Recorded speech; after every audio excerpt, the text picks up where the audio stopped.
ఓం నమో వెంకటేశాయ. పురుదుఃఖఖండన ఉరు సౌఖ్యమండన గోవింద గోవింద.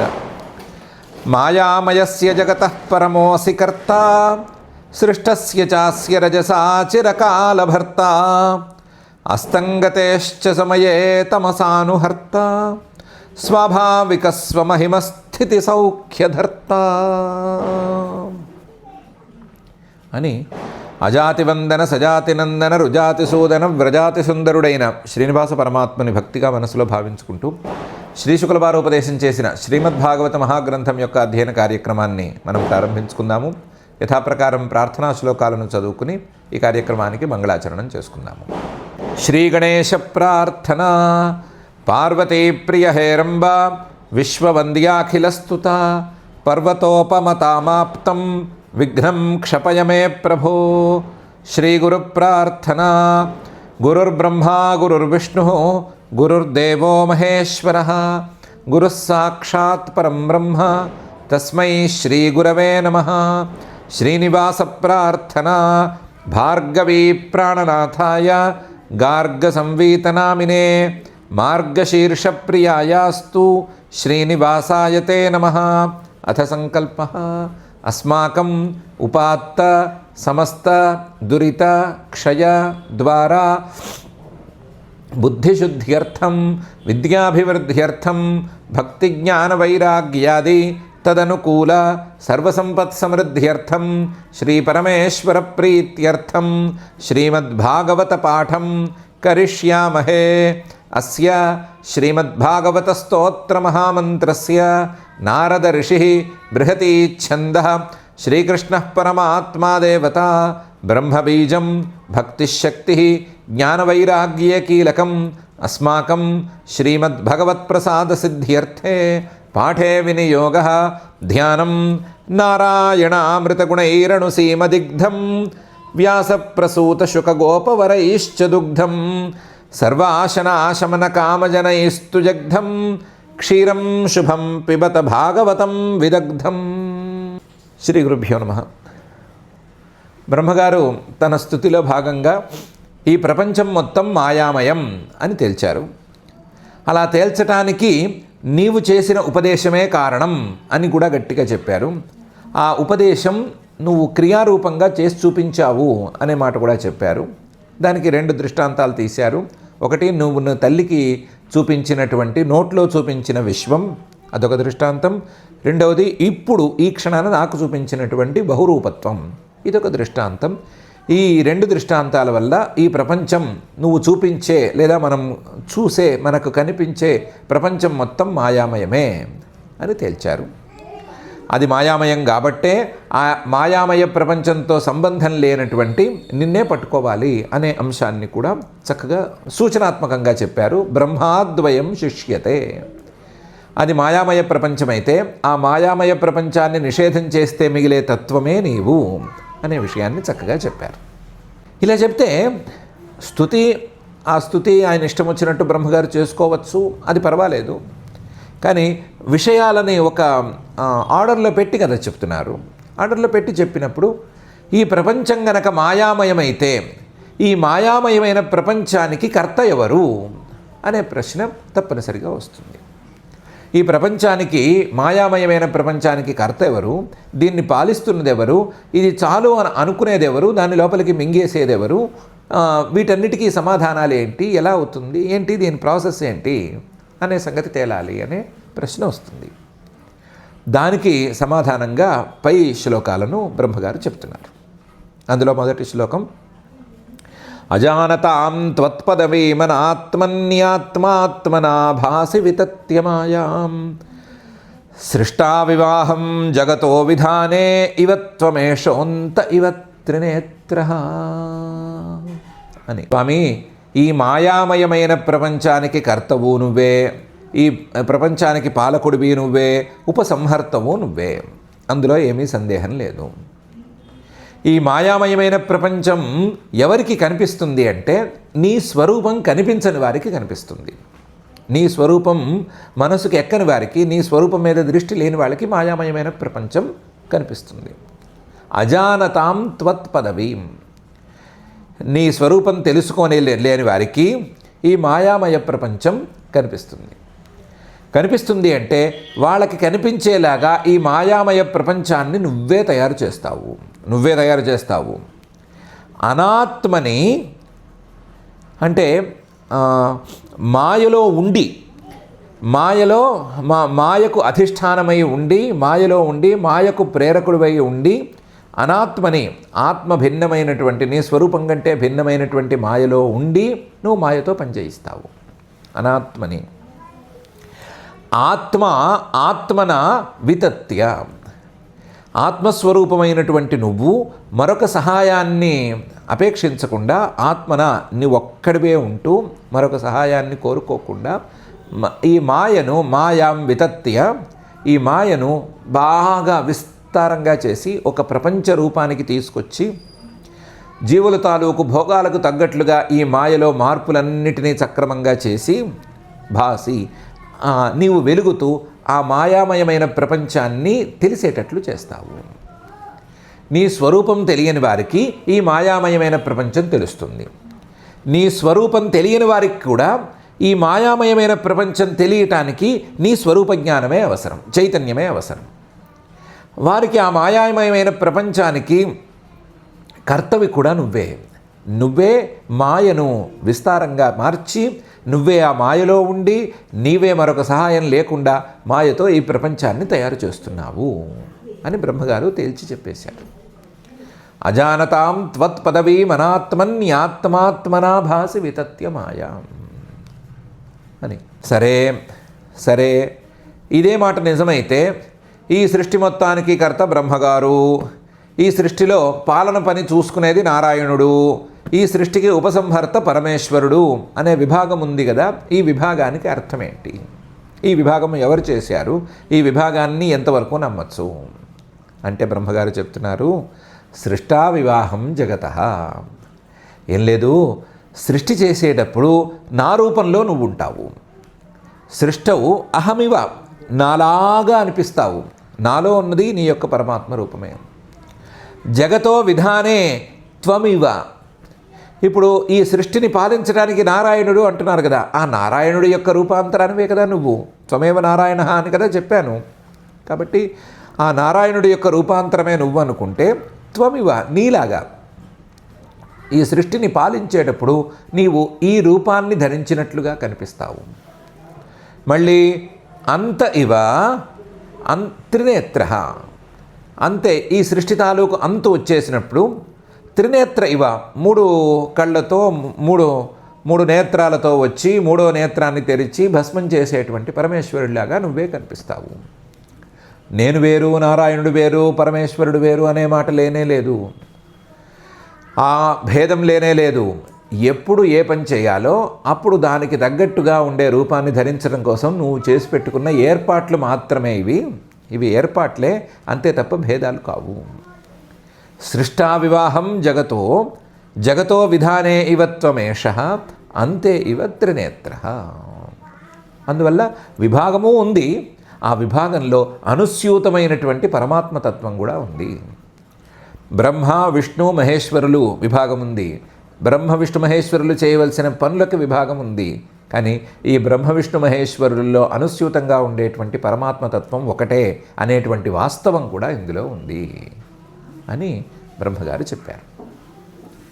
అజానతాం త్వత్పదవీమనాత్మన్యాత్మాత్మనాభాసి వితత్య మాయాం సృష్టా వివాహం జగతో విధానే ఇవత్వమేషోంత ఇవ త్రినేత్ర అనే శ్లోకంలో. ఈ శ్లోకంలో మనం వాస్తవానికి ఉపోద్ఘాతంలో తక్కువ ప్రశ్నలే వేసుకున్నాం. చాలా ప్రశ్నలకి సమాధానాలు చెప్పారు. వాటిల్లో ఒకవేళ కనుక మీరు మొత్తాన్ని ఆత్మ అనేదాన్ని ఒక విభాగం, అనాత్మ అనే మరొక విభాగం అని చేసేసి ఈ అనాత్మ అనే విభాగం మొత్తం మాయామయం, ఇదంతా మాయకి సంబంధించిన వ్యవహారం అని తేల్చేసేస్తే ఆత్మస్వరూపం బ్రహ్మాద్వయం శిష్యతే అని అది ఒక్కటే మిగులుతుంది, అది అద్వితీయం అని చెప్తే ఈ అద్వితీయమైన ఆత్మతత్వం ఈ మాయామయమైన ప్రపంచాన్ని ఎలా తయారు చేస్తుంది అనే ప్రశ్న కూడా వస్తుంది. అద్వితీయమైన ఆత్మతత్వం మాయామయ ప్రపంచానికి కర్త ఎలా అవుతుంది? కర్త కావాలి అంటే చాలా సాధనాలు కావాలి. ఆ సాధనాలు లేకుండా, ఏ సాధనము లేకుండా మాయామయమైన ప్రపంచాన్ని ఇలా తయారు చేసేస్తారు అనే ప్రశ్న వస్తుంది. ఆ ప్రశ్నకి సమాధానాన్ని కూడా ఈ శ్లోకంలోనే బ్రహ్మగారు గుచ్చిపెట్టారు. ఆత్మనా భాసి వితత్య మాయా. నీకు మరొకరి సహాయం అక్కర్లేదు. సహాయం లేకుండానే నీ అంతట నువ్వే పనిచేయగలవు. సహాయం ఉండవలసిన అవసరమేమీ లేదు. ఆత్మనా వితత్య, నువ్వు స్వతంత్రుడివి. ఎంత స్వాతంత్ర్యం అంటే మిగతా ఏ పదార్థానికి లేనంత స్వాతంత్ర్యం. మిగతా పదార్థాల యొక్క స్వాతంత్ర్యం చాలా విచిత్రం, లేదా వాటి యొక్క స్వాతంత్ర్యం పరిమితం. ఒక కుండను తయారు చేసేటువంటి కుమ్మరి మనిషి స్వతంత్రంగా చేయగలడు, చేయదలుచుకుంటే చేయగలడు, మానేయదలుచుకుంటే మానేయగలడు. కానీ స్వాతంత్ర్యం అనేది అంతవరకే. మట్టి అంటే మట్టే కావాలి, మట్టితో కుండ చేయాలి అనుకుంటే మట్టి అంటే మట్టే కావాలి, లేదా దానికి కావాల్సిన చక్రం, లేదా దానికి కావాల్సిన పనిముట్లు అవి ఏ ఉన్నాయో నియతంగా అవే కావాలి. అవి కాక మరొక పనిముట్లని వాడి అతను పనిచేయలేడు. అతను దువ్వెను తీసుకొచ్చి దాన్ని మట్టి కుండను తయారు చేయలేడు.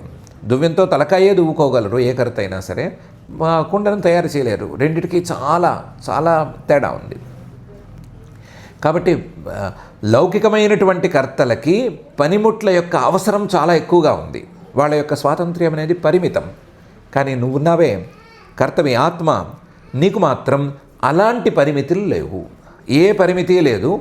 ఆత్మన ఏ సహాయం తాలూకు అవసరం లేకుండా, ఏ పనిముట్ల తాలూకు అవసరం లేకుండా నువ్వు ఈ ప్రపంచాన్ని రచించగలవు అని ఒక ప్రధానమైన విషయాన్ని కూడా ఇందులోనే చెప్పారు. ఇది కుదురుతుందా అనేది ఒక ప్రశ్న. ఇలా కుదురుతుందా, చెప్పేస్తే సరిపోతుందా? బ్రహ్మగారు కావచ్చు, మరొకరు కావచ్చు, ఉపనిషద్వాక్యాలు కావచ్చు, కుదురుతుందా, చెప్పేస్తే సరిపోతుందా అని ప్రశ్న. దాన్ని బ్రహ్మసూత్రాల్లో బాదరాయణ మహర్షి గారు డీల్ చేశారు. దాన్ని కూడా ఎలా చేశారు అంటే, ఆయన ఒక అధికరణం, ఉపసంహార దర్శనాధికరణం అని ఒక అధికరణం రాశారు. ఆ అధికరణంలో ఉపసంహార దర్శనాన్నేతి చేత్ నా క్షీరవద్ధి అని ఒక సూత్రం, మొదటి సూత్రం రాశారు. ఈ సూత్రంలో ఏమంటారంటే, ప్రశ్నలు ఉన్నాయి, ఇలాంటి ప్రశ్నలు. ఒకే తత్వం లేదా అద్వితీయమైనటువంటి పరమాత్మతత్వం ఏ సహాయము లేకుండా, ఇతర వస్తువుల యొక్క పనిముట్ల యొక్క సహాయం లేకుండా ఈ ప్రపంచాన్ని తయారు చేసింది అనే మాట ఎలా నమ్మాలి అనే ప్రశ్న ఉంది. ఎందుకంటే మనం చూసిన ప్రపంచం అలా ఉంది. మనం చూసిన ప్రపంచం ఎలా ఉంది? ఉపసంహార దర్శనాత్. ఏ పనైనా ఎవరైనా చేయాలి అంటే, ఒక కుమ్మరివాడు కావచ్చు, కంసాలి వారు కావచ్చు, మరొకరు కావచ్చు, ఎవరైనా సరే ఏ పనైనా చేయాలి అంటే ఆ పనికి కావలసినటువంటి పనిముట్లు వాళ్ళకి కావాల్సి వస్తున్నాయి. వాటన్నిటినీ సమకూర్చుకుని ఉపసంహారం అంటే సమకూర్చుకుని వాళ్ళు పని చేయగలరు. పనిముట్లు లేకుండా నువ్వు పని చెయ్యి అంటే తొందరపడి ఎవరూ చేయలేరు. కాళ్ళు లేకుండా గెంతమంటే ఏం గెంతుతారు? అలాగే పనిముట్లు లేకుండా పని చేయమంటే ఏం పని చేస్తారు? కాబట్టి పనిముట్లు కావాలి, వాళ్ళకి ఇన్స్ట్రుమెంట్స్ అనేవి కావాలి. ఉపసంహార దర్శనాత్. లోకంలో మనం చూసినవన్నీ అలాగే ఉన్నాయి. కాబట్టి పరమాత్మకి కర్తృత్వం చెప్పుకోవాలి అంటే, పరమాత్మే కారణమని అనాలి అంటే, ఆ పరమాత్మకు కూడా ఈ ఉపసంహారం అనేది ఉండాలి కదా అనేది ప్రశ్న. ఉపసంహారం లేదు, ఎందుకంటే అద్వితీయం అంటున్నారు కాబట్టి రెండో తత్వం లేదు. రెండో తత్వం లేకపోతే అసలు నీకు పనిముట్టు అనేది రాదు, ఉపసంహారం అనేది రాదు. కాబట్టి ఉపసంహార దర్శనాత్ నేతి చేత్. ఈ ఉపసంహారం అనేది కుదరట్లేదు, మన లౌకిక న్యాయం ఏది సరిగ్గా ఇక్కడ చెల్లట్లేదు. కాబట్టి పరమాత్మ కారణం, పరమాత్మ కర్త అనే మాట చెల్లదు అనే ప్రశ్న వస్తుంది. ఏం లేదు, మనం చూసిన ప్రపంచంలోనే దీనికి మరొక ఉదాహరణ ఉంది. దీన్ని ఉదాహరణలతో చెప్పుకోవాలి అనే నియమం ఏం లేదు, కానీ ఉదాహరణలతో చెప్పుకున్నప్పుడు ఏంటంటే మనసు కాస్త శాంతపడుతుంది. ఉదాహరణ అనేది కాస్త మనస్సుని తృప్తిపరుస్తుంది. పర్వాలేదు, లాజికల్గానే ఉంది అని తృప్తిపరుస్తుంది. దానికి తగ్గట్టుగా దీనికే మనం చూసిన ఈ ప్రపంచంలోనే ఉదాహరణ ఉంది. ఏమేమి ఉదాహరణ? క్షీరవద్ధి. మనం కొంచెం భాష్యం వాటికంటే కొంచెం లౌకికంగా దీన్ని క్షీరవద్ధి అనే దృష్టాంతాన్ని చెప్పుకుంటే, ఏదో నాలాంటి వాడు ఇంట్లో కూర్చుని ఉండగా భార్య ఊరెళుతూ పాలున్నాయి, రాత్రిపూట కాచేసి నీట్గా దాన్ని తోడు పెట్టండి, రేపటికి పెరుగు అవుతుంది లేదా పాడైపోతాయి అని చెప్పింది. యథాప్రకారం నాలాంటి వాడు మర్చిపోతాడు కదా, మర్చిపోయాడు. మర్చిపోతే మర్నాడు పొద్దున్నే ఫోన్ చేసింది. ఏమని? అక్కడ పాలు తోడుపెట్టమని చెప్పాను కదా, తోడుపెట్టావా? తోడుపెట్టలేదు. తోడుపెట్టకపోతే మరి ఆ పాలు ఎలా ఉన్నాయి ఒకసారి చూడండి. చూస్తే ఎలా ఉన్నాయి? గట్టిగా ఉన్నాయి, గట్టి పడిపోయి ఉన్నాయి. అదేంటి మీరు తోడుపెట్టకుండా గట్టి ఎలా పడ్డాయి అంటే పాల యొక్క స్వభావం అది మనం గనక కాచకుండా కొంచెంసేపు పట్టి పెట్టినా లేదా దానికి కావాల్సిన ఉష్ణోగ్రతలన్నీ సవ్యంగా ఉండి అలాగే ఉండిపోయినా మనం పట్టించుకోకపోయినా మెల్లగా గడ్డ కట్టేస్తుంది, పెరుగులాగా గడ్డ కట్టేస్తుంది. అది కూడా ఒక రకమైన పెరుగే అది కూడాను, తినే పెరుగు కాదు. తినే పెరుగు అంటే మనం తోడు పెట్టాలి, లేకపోయినా సరే గడ్డ కడుతుంది, పెరుగు అవుతుంది, కానీ దాన్ని మనం తినలేము. ఈ క్షీరం మనం తోడు పెట్టినా పెరుగు అవుతోంది, తోడు పెట్టకపోయినా పెరుగు అవుతోంది, గడ్డ కడుతోంది. పోనీ పెరుగు అనే మాట ఇష్టం లేకపోతే గడ్డ కడుతోంది. ఈ పాలు గడ్డ కట్టడానికి ఏ సాధనం కావాలి? ఏ సాధనంతో పాలు గడ్డ కడుతున్నాయి? తమంతట తామే గడ్డ కడుతున్నాయి కదా. కాబట్టి ఏదైనా ఒక వస్తువు తనంతట తానే మరొక సహాయం లేకుండా, ఏ తోడు లేకుండా ఏదో ఒక కొత్త పరిణామాన్ని తేగలదు అనడానికి ఈ దృష్టాంతం సరిపోతుంది. పాలు అనే ఒక వస్తువు ఏ తోడు లేకపోయినా సరే తనంతట తానే ఒక పరిణామాన్ని తెచ్చి చూపించింది. గడ్డ కట్టడం అనే పరిణామాన్ని తెచ్చిపెట్టింది. అది పనికొస్తుందా పనికిరాదా అనేది మనకి పనికి అక్కర్లేదు, దృష్టాంతం సరిపోతుంది.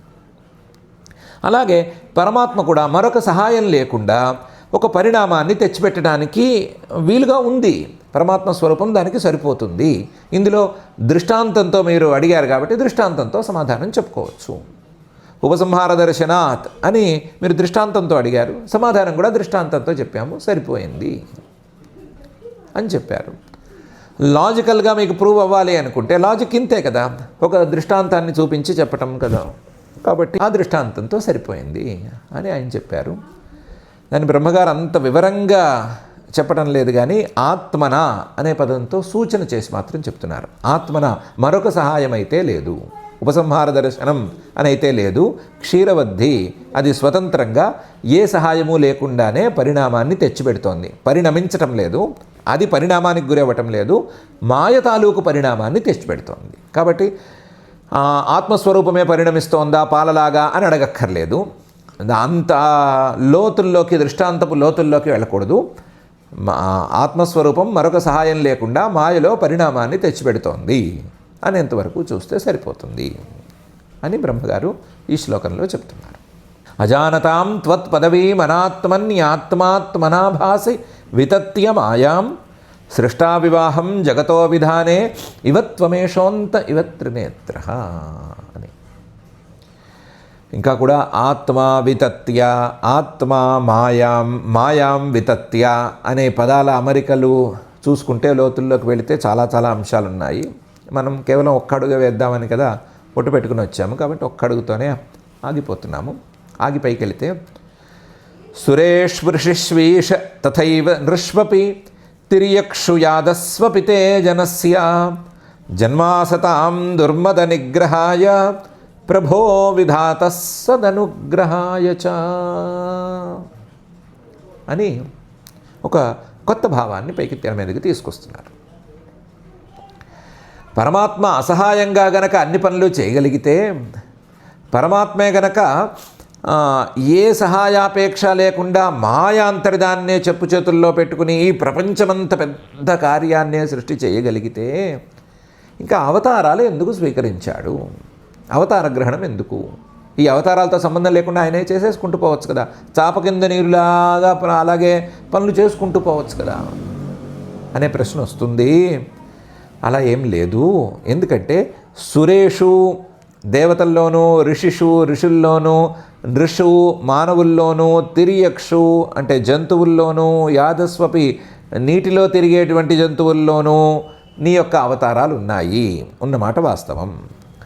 ఈశా, నువ్వు ఈశ్వరుడివి, మహారాజువి. నువ్వు ఎప్పుడైనా ఏదైనా చేస్తే ఏ అభిప్రాయంతో చేశావు అని అర్థం చేసుకోవాలే తప్ప ఎందుకు చేశావు అని అడిగే హక్కు ఎవరికీ లేదు. నిజానికి అది రాజన్యాయం. అది రాజుల్ని ఎప్పుడు ఇలా ఎందుకు చేశారు అని అడిగే హక్కు ఎవరికీ ఉండదు. అడిగితే తలకాయ తీసేస్తారు. ఇలా చేయటం ద్వారా ఆయన ఏ విషయాన్ని సూచించదలుచుకున్నారు అని తెలుసుకుంటూ పోవాలి. కాబట్టి ఆ దృష్టితో చూస్తే నువ్వు దేవతల్లోనూ సురేషు, ఋషిషు, నృష్వపి, తిరియక్షు, యాదస్సు వీటన్నిటిలో కూడా జన్మ, అవతారం అనే దాన్ని చూపించావు. అజనస్య, వాస్తవానికి నీకు జన్మ లేదు. తే జనస్య జన్మ, జన్మలేని నీకు జన్మ. జన్మలేని వాడివి నువ్వు, జన్మతో అవసరం లేని వాడివి నువ్వు. ఈ అన్ని రూపాల్లోనూ ఎందుకు దిగొచ్చావు అంటే సామాన్యంగా ఏం చెప్పుకోవాలి అంటే అసదాం దుర్మద నిగ్రహాయ. మంచివాళ్ళు కానివాళ్ళు ఎవరైనా ఉంటే వాళ్ళ యొక్క దుర్మదాన్ని పూర్తిగా అణిచివేసేందుకోసం. సతాం అనుగ్రహాయచ, మంచివాళ్ళు ఉంటే వాళ్ళని అనుగ్రహించటం కోసం ఆ అవతారాలను స్వీకరించావు. దుర్మద నిగ్రహాయ సదనుగ్రహాయచ, దుర్మద నిగ్రహం చేయడానికి కావలసిన సామర్థ్యం నీకుందా? ఉంది. ప్రభో, నువ్వు సర్వసమర్థుడివి. ప్రభవసి ఇది ప్రభు. మరి మంచి వాళ్ళని అనుగ్రహించేటువంటి స్వభావం నీకుందా? ఉంది. విధాత, నువ్వే మామూలుగా అయితే ధాతవి. ఇలా మంచివాళ్ళు ఎవరైనా ఉంటే వాళ్ళకి విశేషంగా కూడా సృష్టి చేసి అందించేటువంటి స్వభావం ఉన్నవాడివి నువ్వు. కాబట్టి నీ యొక్క స్వభావం ప్రకారం, నీ యొక్క సామర్థ్యం ప్రకారం చూసుకుంటే అసతాం దుర్మద నిగ్రహాయ సదనుగ్రహాయ చ తవ జన్మ అని బ్రహ్మగారు ఈ శ్లోకంలో అంటున్నారు. సురేషు ఋషిషు, సురేష్ వృషిష్వీశ తథైవ నృష్వపి తిర్యక్షు యాదస్వపి తే జనస్య జన్మాసతాం దుర్మద నిగ్రహాయ ప్రభో విధాత సదనుగ్రహాయ చ అని. ఇంత చెప్పుకున్న ప్రశ్నకి సమాధానం రాలేదు కదా అనే ప్రశ్న మళ్ళీ వస్తుంది సహజంగానే. ఏమిటి, పరమాత్మే కనుక సమర్థుడైతే బయటికి రావటం ఎందుకు? చాప కింద నీరులా పనిచేసుకుపోవచ్చు కదా అనే ప్రశ్న వచ్చింది. దానికే ఈశ అనే పదంతో సమాధానం చెప్తున్నారు. ఒకవేళ గనక అసతాం దుర్మద నిగ్రహాయ, మంచివాళ్ళు కాని వాళ్ళ అహంకారాన్ని పూర్తిగా అణిచేయటానికి నువ్వు దిగి రాకపోతే పరమాత్మ అనేవాడు ఒకడు ఉన్నాడు అనే భయం ఎక్కడి నుంచి వస్తుంది? ఏదో చాప కింద నీరులాగా నువ్వు పనిచేసుకుంటూ పోతే యాదృచ్ఛికంగా అయిపోయింది అనే కదా అనుకుంటారు చూసేవాళ్ళందరూ. అలా కాకుండా నువ్వు ఒక రూపాన్ని ధరించి ఆ రూపంలో ఉండే విశేషాలన్నింటినీ చూపించి, ఇంత కండలు పెంచి, ఇంత గోళ్ళు పెంచి నువ్వు దిగొస్తే, ఆ దిగి వచ్చిన రూపంతో వాళ్ళని శిక్షిస్తే చూసేవాళ్ళు కూడా భయపడి కాస్త జాగ్రత్తగా ఉంటారు. మంచివాళ్ళు కాకపోతే పరమాత్మ దిగొచ్చి మరీ దెబ్బతీస్తాడు, నెత్తి మీద పీకుతాడు అనే భయంతో ఉంటారు వాళ్ళు. అలాగే మంచివాళ్ళు ఉంటే, మంచి వాళ్ళకి సహజంగానే మంచి ఫలితాలు అందుతూ ఉంటే ఏం తెలుస్తుంది? ఎందుకు ఈ ఫలితం అందిందో, ఎవరిచ్చారో ఏం తెలుస్తుంది వాళ్ళకి? అలా కాకుండా నువ్వు దిగి వచ్చి వాళ్ళకి మంచి ఫలితాలను ఇస్తే, ఆహా, నేను గనక ధర్మ మార్గంలో ఉంటే పరమేశ్వరుడు నన్ను రక్షిస్తాడు, పరమేశ్వరుడు నేను ఎన్ని కష్టాల్లో ఉన్నా సరే నన్ను కాపాడుతాడు, చేయి ఇచ్చి పైకి లాగుతాడు అనే నమ్మకం వాళ్ళకు ఉంటుంది. ఆ సామర్థ్యం ఆయనకు ఉంది అనే నమ్మకము స్పష్టంగా తెలుస్తుంది. అసతాం దుర్మద నిగ్రహ సామర్థ్యం పరమాత్మకు ఉంది అని అందరికీ తెలుస్తుంది. అలాగే సత్పురుషులను రక్షించే స్వభావం ఆయనకు ఉంది, విధాతృ స్వభావం ఆయనకి ఉంది అని తెలుస్తుంది. కాబట్టి ఒక అడ్మినిస్ట్రేటర్గా, ఒక రాజుగా, ఒక ఈశ్వరుడిగా ఈ విషయాలను అన్నిటినీ ఆలోచించి వాటన్నిటినీ ఒకసారి పరికించి చూసుకుని హోలిస్టిక్గా ఆలోచించి కేవలం వీళ్ళ దుర్మద నిగ్రహం ఒక్కటే కాదు, మిగతా వాళ్ళకి బుద్ధి చెప్పడం కూడా పని, కేవలం మంచి వాళ్ళకి మంచి ఫలితాలను అందించడం మాత్రమే కాదు, మిగతా వాళ్ళని ప్రోత్సహించడం కూడా పని అనే అభిప్రాయంతో ఈ పనులు నువ్వు చేస్తున్నావు అని బ్రహ్మగారు ఈ శ్లోకంలో సూచన చేశారు. ఈశ, ప్రభో, విధాత అనే 3 సంబోధనల ద్వారా ఈ విషయాన్ని చాలా స్పష్టంగా చెప్తున్నారు. సురేష్ వృషిష్వీశ తథైవ నృష్వపి తిర్యక్షు యాదస్వపి తే జనస్య జన్మాసతాం దుర్మద నిగ్రహాయ ప్రభో విధాత సదనుగ్రహాయ చ అనే ఈ శ్లోకంలో. నిజానికి ఇది పెద్ద సందేహము కాదు, సమాధానం చెప్పి తీరవలసిన అవసరం ఉన్నది ఇది కూడా కాదు. మరొకసారి సందర్భాల్లో కూడా చెప్పుకోవచ్చు దీన్ని. దీనికంటే పెద్ద సందేహం ఒకటి ఉంది. ఏంటంటే ఉపసంహార దర్శనాన్నేతి చేన్న క్షీరవద్ధి అని తీసుకొచ్చారు. ఆత్మ ఏ సహాయము లేకుండా ఈ మాయా ప్రపంచాన్ని సృష్టి చేస్తుంది అనేటువంటి ఒక విషయాన్ని తీసుకొచ్చారు. ఇక్కడ సురేష్ వృషీష అనే ఈ శ్లోకంలో చెప్పినటువంటి విషయం కంటే ఇంకా కూడా ముఖ్యమైన విషయం ఒకటి అడగవలసింది. ఏంటంటే ఆత్మ లేదా పరమాత్మ ఆయన యోగమాయతో మొత్తం ఈ ప్రపంచాన్ని, మాయామయమైన ప్రపంచాన్ని తయారు చేస్తున్నాడు అంటున్నారు. లేదా ఏ సహాయాన్ని కోరటం లేదు, తనొక్కడే చేస్తున్నాడు అంటున్నారు. ఇలా చెప్పినప్పుడు ఎప్పుడు, ఎక్కడ, ఎలా, ఏ విధంగా, ఏ ఏ పదార్థాలని సృష్టి చేస్తున్నాడు అనే సంగతి చెప్పాలి కదా. ఇదమిత్తంగా చెప్తే ఇది చూస్తే నమ్మొచ్చు, ఇలా ఉంది కాబట్టి దీన్ని పరమాత్మే చేశాడు, లేదా ఈ పని చేసింది పరమాత్మే, ఇది కారణం అని చెప్పి నమ్మొచ్చు. అలా నమ్మలేకపోతే, నమ్మేట్టుగా కనుక చెప్పలేకపోతే ఉపసంహార దర్శనాన్నేతి చేన్న క్షీరవద్ధి అని చెప్పిన దృష్టాంతం కూడా సరిపోదు కదా. ఎందుకంటే పాలు ఎప్పుడు తోడుకుంటున్నాయి అనే సంగతి మనకు తెలుస్తుంది. పాలు ఎప్పుడు తోడుకుంటున్నాయి అంటే మనం తోడు పెట్టినా పెట్టకపోయినా కాస్త ఉష్ణోగ్రతలన్నీ సవ్యంగా ఉన్నప్పుడు, ఆ కాలం అనేది కొంచెం ఎక్కువసేపు ఉన్నప్పుడు, సుదీర్ఘకాలం పాటు ఉన్నప్పుడు, చలికాలంలో అయితే ఎంతసేపు, వేసవి కాలంలోనైతే ఎంతసేపు అనేటువంటి వ్యవస్థ మన కంటికి స్పష్టంగా కనిపించినప్పుడు పాలు తోడుకుంటున్నాయి. కాబట్టి పాలు తోడుకోవటం అనేది ఎప్పుడు, ఎలా తోడుకుంటుంది అనే సంగతి కాస్త జాగ్రత్తగా చూస్తే అర్థమయ్యేటట్లుగా ఉంది. మరి పరమాత్మ స్వరూపంలో కూడా అవే విషయాల్ని చెప్పాలి కదా. అన్నీ ఎప్పుడు, ఎక్కడ, ఎలా, ఏ విధంగా అని వీటన్నిటికీ ప్రశ్నలకి సమాధానం చెప్పాలి కదా.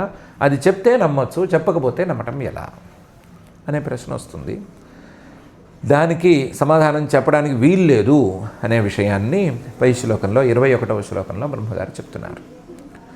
కోవేత్తి భూమన్ భగవన్ పరాత్మన్ యోగేశ్వరోతిర్భవతస్త్రిలోక్యాం క్వవా కథం వా కతి వా కదేతి విస్తారయన్ క్రీడసి యోగమాయాం అని ఈ శ్లోకంలో. కోవేత్తి ఎవరికి తెలుసాయా? భూమన్ ఓ వ్యాపకుడా, భగవన్ ఓ సమర్థుడా, ఓ పరాత్మన్ అన్నిటికంటే పైన ఉండేటువంటి వాడా, యోగేశ్వర యోగుల తాలూకు యోగ సాధనకే ఫలితాలని ఇచ్చేటువంటి వాడా, భవతః త్రిలోక్యాం ఊతీహి నీకు సంబంధించిన ముల్లోకాలలోనూ కనిపించే, ముల్లోకాల రూపంలో కనిపించేటువంటి లీలల్ని ఎవరు తెలుసుకోగలరు? ఎవరికి తెలుసు అవి?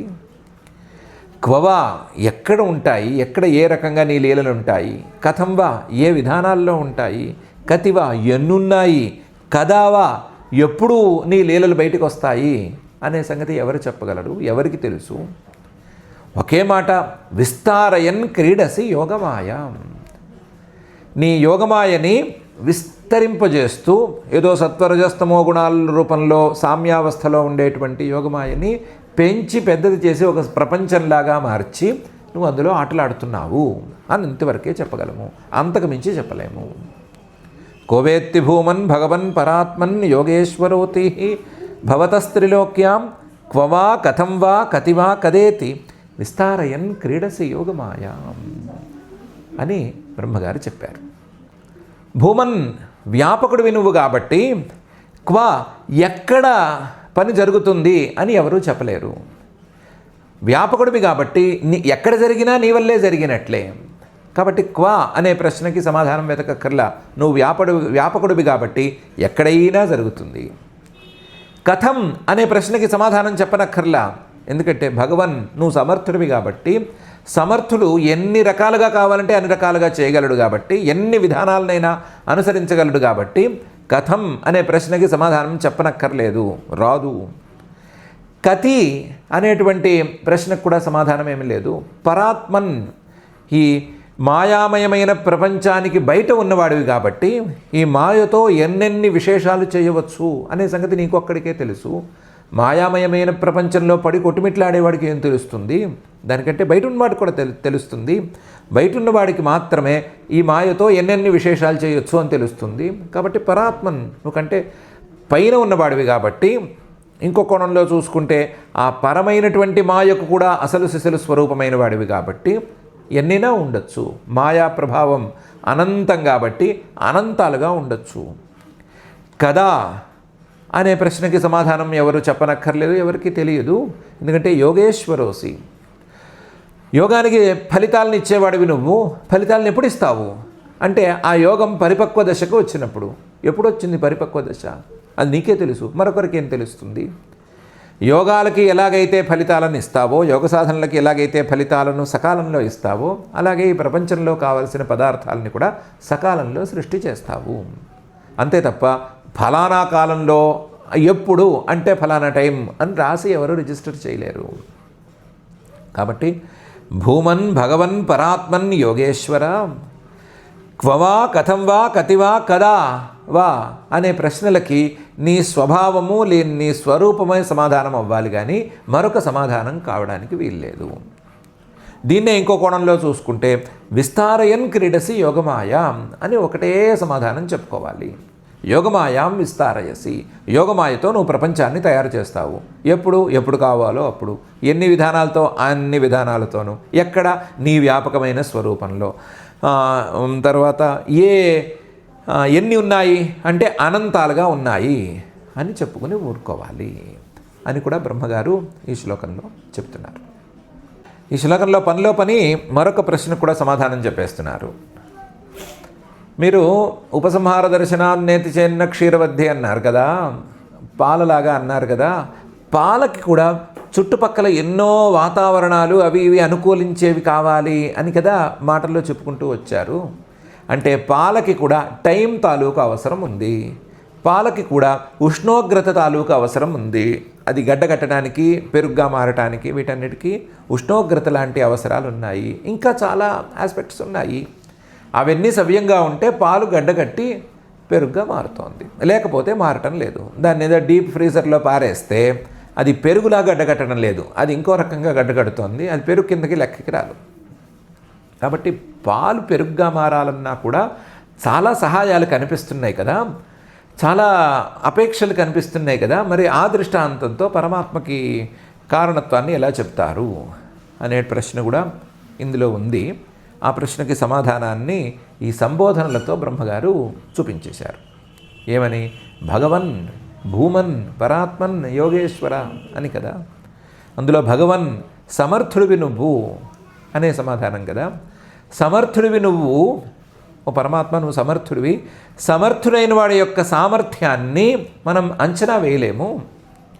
సమర్థుడైన వాడి సామర్థ్యం ఎన్ని రకాలుగానైనా ఉండొచ్చు, ఏ సహాయాన్ని అర్థించకుండా చేసేట్లుగా ఉండొచ్చు. దానికి దృష్టాంతాలు కోకొల్లలుగా ఉన్నాయి భూలోకంలోనూ. కాబట్టి ఈ భూలోకంలో ఉండే వాళ్ళ సామర్థ్యం కంటే బాగా ఎక్కువ సామర్థ్యం ఉన్న నీకు ఇంకొక అపేక్ష ఉంది అని చెప్పనక్కర్లేదు. అలా చెప్పలేము. ఇంకొక అపేక్ష లేదు అని చెప్పినా తప్పేమీ కాదు అని బ్రహ్మగారు సూచన చేశారు. ఈ సూచననే బాదరాయణ మహర్షి గారు చాలా వివరంగా దేవాదివదపి లోకే అని ఒక సూత్రంలో డీల్ చేశారు.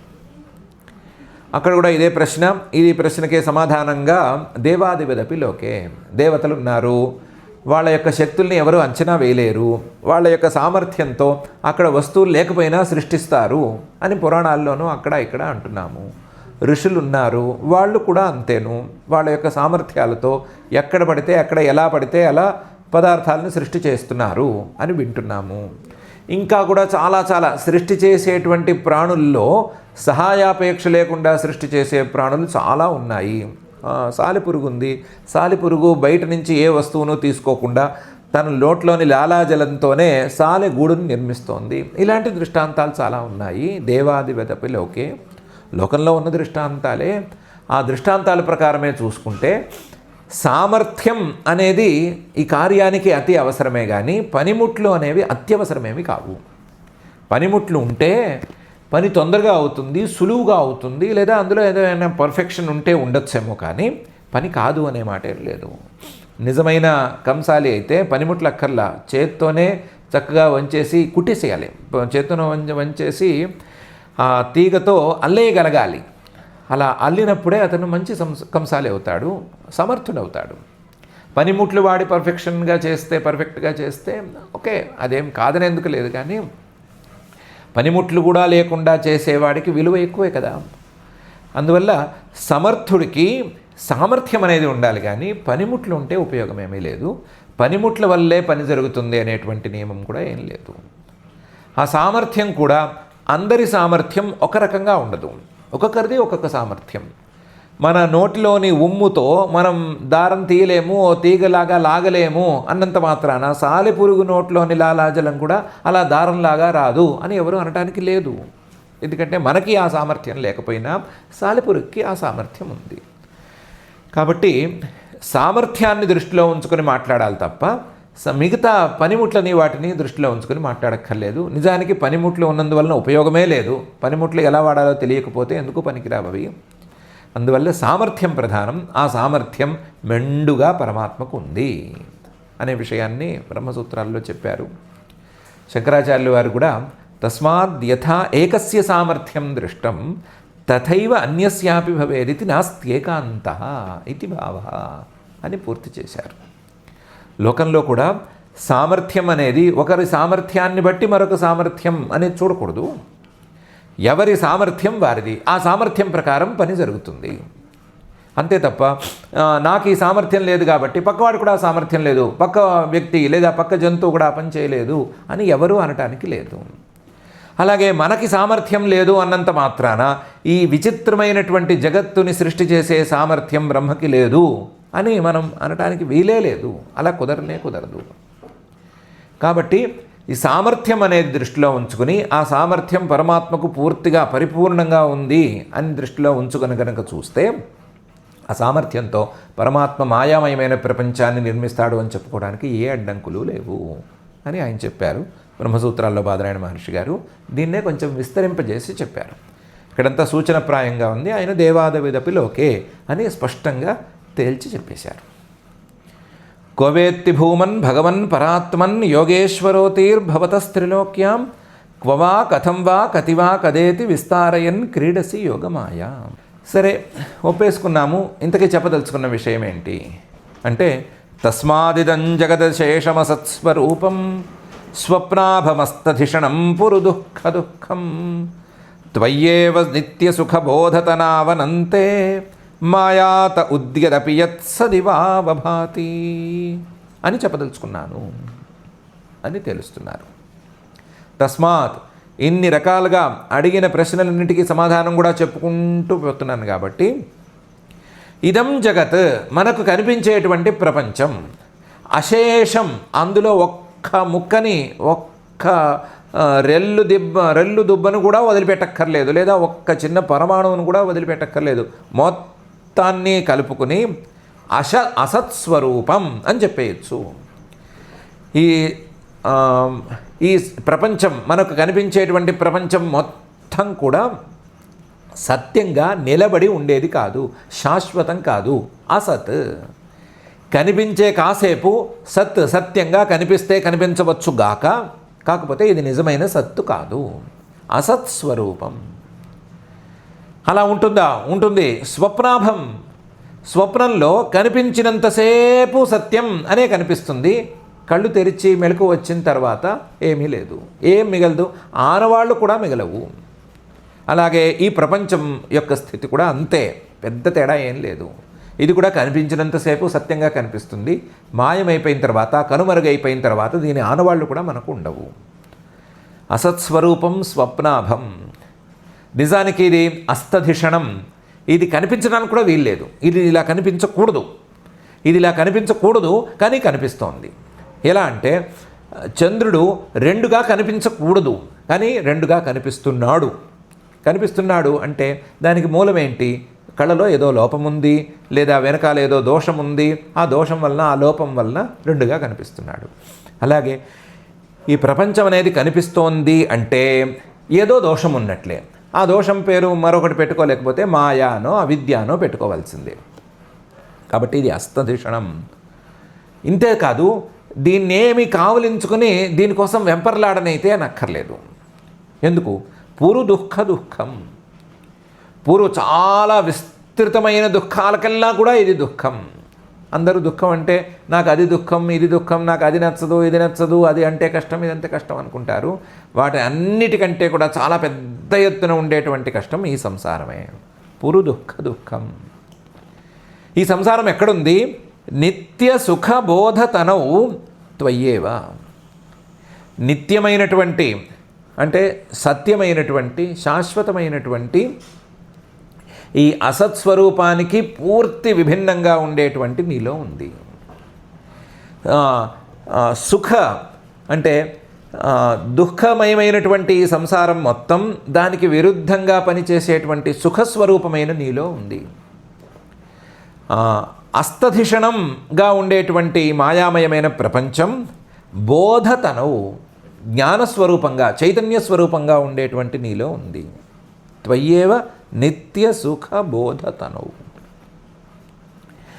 భేదాలతో కూడి ఉన్నటువంటి ప్రపంచం, వేరువేరుగా కనిపించేటువంటి ప్రపంచం అనంతే, ఏ భేదము లేని నీ యందు ఉంది. బోధతనవు అనంతే. మరి నీకు ప్రపంచానికి ఇన్ని రకాల తేడాలుంటే ఏంటి? నిత్యం నువ్వు, అదేమో అసత్స్వరూపం. నిత్యము సత్యము రెండు ఒకటే, రెండు పార్శ్వాలు కూడా కావు, ఒకే అర్థానికి రెండు పదాలు, నిత్యము సత్యము అనేటువంటి పదాలు. కాబట్టి నువ్వేమో నిత్యస్వరూపుడివి, జగత్తేమో అసత్స్వరూపం. నువ్వేమో సుఖస్వరూపుడివి, జగత్తేమో పూర్వ దుఃఖం. నువ్వేమో బోధతను అంటే జ్ఞానస్వరూపుడివి, చైతన్యస్వరూపుడివి, అదేమో అస్తధిషణం. నువ్వేమో అనంతుడివి, అదేమో రకరకాలుగా భిన్నాలుగా భేదాలుగా జగత్ రకరకాలుగా ఉండేటువంటిది. మరి ఈ రెండిటికి కార్యకారణ భావం అనేది ఎలా కుదిరింది? రెండు ఎలా పరస్పరం సంబద్ధమై ఉన్నాయి, ఎలా ముడిపడి ఉన్నాయి అంటే మాయాత ఉద్యదపియత్. మాయ ఉంది కదా, మధ్యలో శక్తి ఉంది కదా, ఆ శక్తి ద్వారా పని జరుగుతోంది. మాయాత, మాయ వల్ల ఉద్యత్ పుడుతోంది, మాయాత అపియత్, మాయ వల్లే అది పూర్తిగా నశించిపోతోంది. మాయాత ఉద్యదపియత్. కాకపోతే సదివావభాతి. నువ్వు ఉన్నావు కదా కింద ఆధారంగాను, నిత్య స్వరూపుడివిగా. కాబట్టి నిత్యస్వరూపుడివి, సత్యస్వరూపుడివి నువ్వు ఉన్నావు కాబట్టి నీలో ఉండేటువంటి ఆ ప్రపంచం సత్యమివ భాతి, నిజంగా కనిపిస్తోంది. అలాగే నువ్వు సుఖస్వరూపుడు ఉన్నావు కదా, సుఖస్వరూపుడివైన నువ్వు ఉంటే నీలో ఉండే ఈ ప్రపంచం నిన్ను ఆశ్రయించుకుని నీ ద్వారా కలిగినటువంటి ఈ ప్రపంచం అది దుఃఖరూపమైన సుఖస్వరూపంగా కనిపించేసేస్తోంది. అలాగే బోధతనువైన నువ్వున్నావు కదా, నువ్వు అధిష్టానంగా ఉండగా ఆ అస్తధిషణంగా ఉండవలసినటువంటి ప్రపంచం కాస్త బోధరూపంగా భాసిస్తోంది. నువ్వు అనంతుడివి, నువ్వు కదా అధిష్టానుడివి. అధిష్టానమైనటువంటి అనంతమైన నీ స్వరూపంలో ఉండే ఆ భిన్న ప్రపంచం కాస్త కొన్నిసార్లు కలిసి కూడా కనిపిస్తోంది, కలిసి విడివిడిగా రకరకాలుగా కనిపిస్తోంది. కాబట్టి నీవే అన్నిటికీ కారణం, నువ్వు తప్ప మిగతా ప్రపంచం అంతా పూర్తి అబద్ధం, వేస్ట్, ఎందుకు పనికిరాదు అని తేల్చి చెప్పారు. ఎందుకు పనికిరాదు అని ఆయన ఎలా తేల్చి చెప్పారంటే అది దుఃఖం కాబట్టి పనికిరాదు. దుఃఖం అనేది పనికిరానిదే కదా, దుఃఖం అనేది నెత్తినేసుకోవాల్సింది కాదు కదా. కాబట్టి ఈ ప్రపంచమంతా దుఃఖమయం, ఇది మాయామయం. ఆ మాయామయమైన ప్రపంచంతో సంబంధం లేని నువ్వు ఒక్కడివే సత్యం, నువ్వే ఈ ప్రపంచం మొత్తానికి ఆశ్రయం అని నేను తేల్చి చెప్పదలుచుకుంది అని చెప్పాను. తస్మాదిదం జగదశేషమసత్స్వరూపం స్వప్నాభమస్తధిషణం పురుదుఃఖం త్వయ్యేవ నిత్య సుఖబోధతనావనంతే మాయాత ఉద్యదపియత్ సదివావభాతి అనేటువంటి శ్లోకంలో. ఈ శ్లోకంలో ఉండే ఒక్కొక్క విషయాన్ని తీసుకొచ్చి బ్రహ్మసూత్రాలని ఇంకోటిని వెతికితే మనకు రోజులు కాదు కదా, సంవత్సరాలు కూడా చాలవు. నిత్య సుఖ బోధ అనంత ఇవన్నీ తీసుకొచ్చామంటే అబ్బో ఎన్ని అధికరణాలు ఉన్నాయో లెక్కలేవు. ఆ పరమాత్మకి ఆ రూపాన్ని చెప్పి ఆ పరమాత్మలో ఈ రకమైన ప్రపంచం అనేది కుదురుతుందా లేదా, తదనన్యత్వం ఆరంభణ శబ్దాదిభ్య ఇవన్నీ తీసుకొచ్చామంటే రోజులు సంవత్సరాలు చాలవు. ఎలాగో రోజులు సంవత్సరాలు పట్టే కార్యక్రమమే కాబట్టి అప్పుడప్పుడు సందర్భాన్ని బట్టి అక్కడక్కడ వేరే సందర్భాల్లో మనం చూసుకుందాం. ఇప్పటికైతే ఇక్కడికి ఆపుతాం. ఆపేటప్పుడు ఈ 4 శ్లోకాలలో ప్రధానంగా బ్రహ్మగారు చెప్పదలుచుకున్న విషయాన్ని ఒకసారి చూసుకుందాం. ఏం చెప్పదలుచుకున్నారు? పరమాత్మే ఈ జగత్తు మొత్తానికి కర్త, పరమాత్మే మాయామయమైన ఈ జగత్తుకి కర్త, పరమాత్మే మాయామయమైన దుఃఖరూపమైన అనిత్యమైన అశాశ్వతమైన ఈ ప్రపంచానికి కర్త. పరమాత్మ వల్లే ఈ ప్రపంచం తాలూకు ఉనికి, పరమాత్మ వల్లే ఈ ప్రపంచం తాలూకు భానం అంటే తెలివిడి లేదా జ్ఞానం అనేది కలుగుతోంది అని చెప్పారు. ఆ విషయాన్ని మనసులోకి ఎక్కించుకుందాము. ప్రపంచం తాలూకు మాయామయత్వాన్ని ఎన్నిసార్లు మనసులోకి ఎక్కించుకుంటే మంచిదో, ఎన్నిసార్లు ఎక్కించుకుంటే లాభమో లెక్కలేదు ఎవరి దగ్గర. పనిలో పని సామర్థ్యం, ఈ మాయామయమైన ప్రపంచం చేయడానికి కావలసిన సామర్థ్యం అనేది ఆయనకు ఉంది. ఆయన సామర్థ్యం అంతులేనిది అనే విషయం కూడా మనం కనిపెడదాము.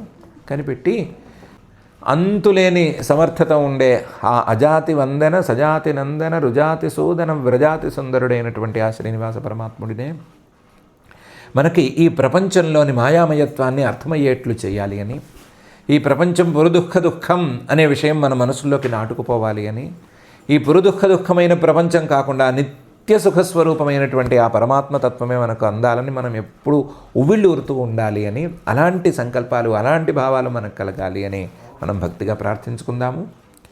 ఈరోజు కొంచెం ముందుకు వెళ్ళాము, ఎక్కువ వెళ్ళాము, 4 శ్లోకాలు చెప్పేసుకున్నాం కాబట్టి తృప్తిగా ఎక్కువ చెప్పేసుకున్నామనేటువంటి తృప్తితో ఈరోజు క్షమాప్రార్థనాదులను చెప్పుకుని ఈ కార్యక్రమాన్ని పూర్తి చేసుకుందాము. అథ క్షమాప్రార్థనా. యదక్షరపదభ్రష్టం మాత్రాహీనం చ యద్భవేత్ తత్సర్వం క్షమ్యతాం దేవ నారాయణ నమోస్తుతే. అథ భగవత్సమర్పణం కాయేన వాచా మనసేంద్రియైర్వా బుద్ధ్యాత్మనా వా ప్రకృతే స్వభావాత్ కరోమి యద్యత్ సకలం పరస్మై నారాయణాయేతి సమర్పయామి. అథ లోకక్షేమ ప్రార్థనా.